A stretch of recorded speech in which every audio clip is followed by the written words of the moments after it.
Do you know why I do this walk every day? Well, it feels like stepping out of time.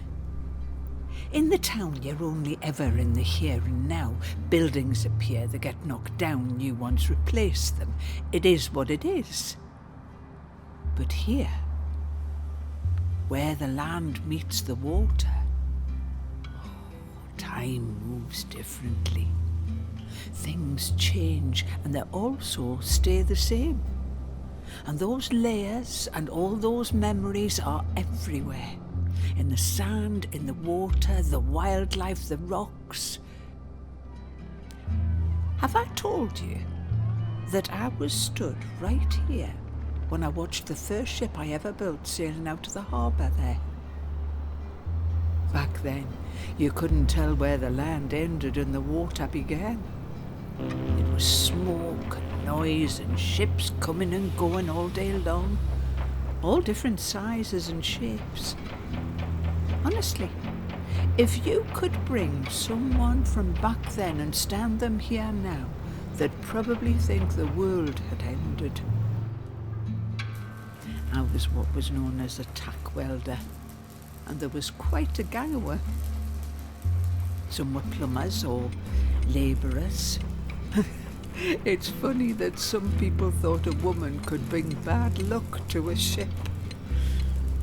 You had to be quick at your job, and the sparks would rain down on your head. The flashes would sting your eyes and make them stream. It was the heights that worried most of them, though. Imagine having to climb up and down the side of a ship, even when it's out on the river. Didn't bother me too much, thank God. But I was terrified of the rats.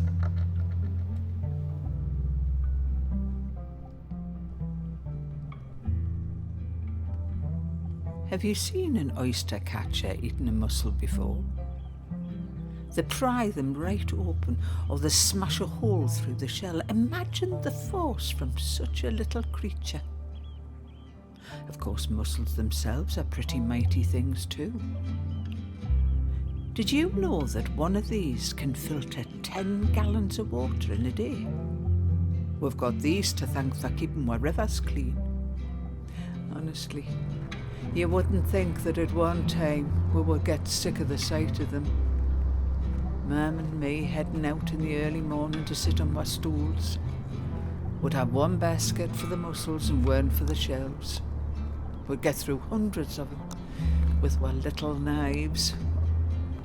We worked like clockwork, shucking and tossing the empty shells, clack, clack, clack.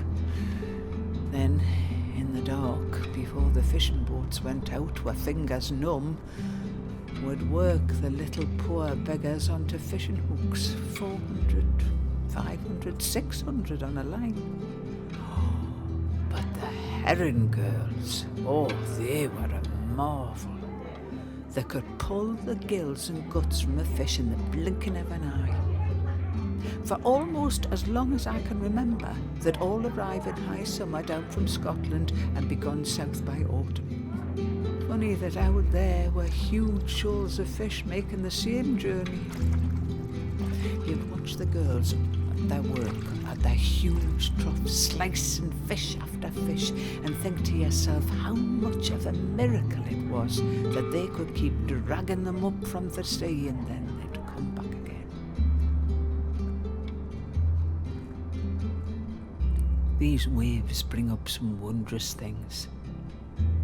Even in the very substance of the water itself, we once found treasure. You know what seawater is? More than 3% pure sodium chloride. Salt. Once upon a time, that was worth more than anything. It put Blyth on the map. It was quite simple, really.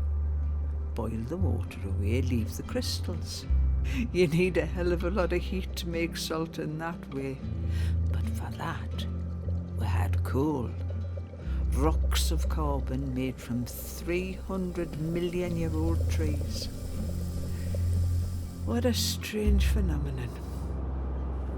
You know, the monks would gather sea coal that washed up on these beaches, wandering across the sand in their robes with their baskets on their backs. But then we learned how to mine for it, and the coal became the most important thing round here. But that's another story.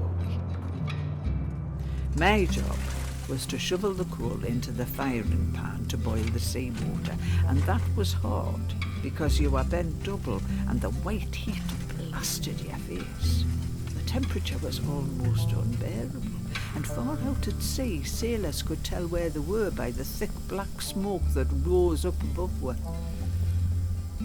We spent most of the time down to our linen shifts, and some of we had beds on our backs or at our feet.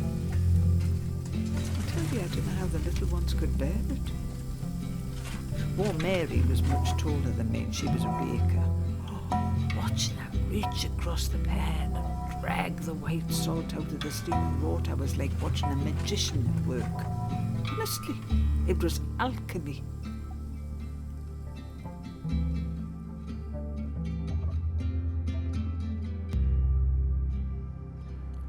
Living here, you get to know what that expanse of water is capable of.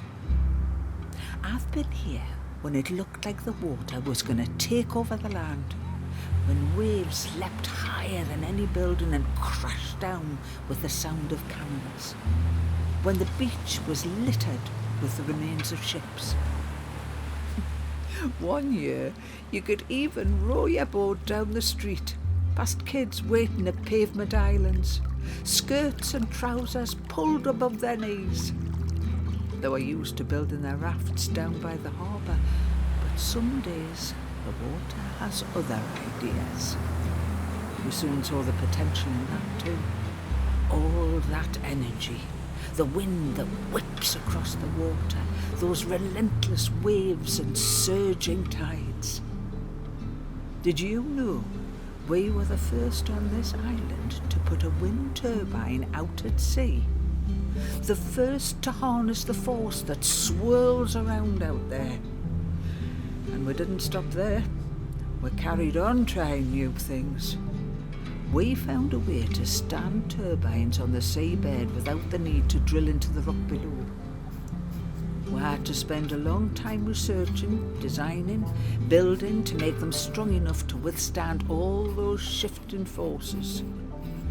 We measured the strength of the wind, the waves, and what goes on in the rock below. But we showed it could be done.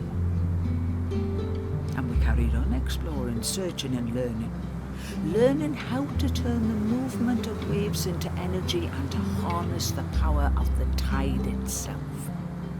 We found answers that had been out there all that time.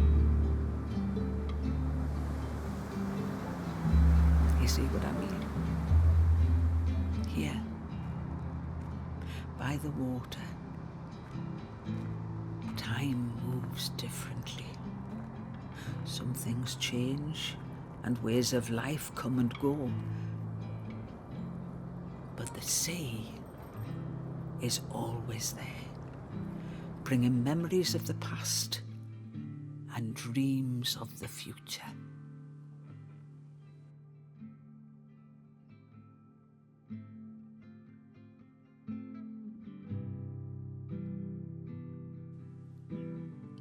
What does the sea bring to you?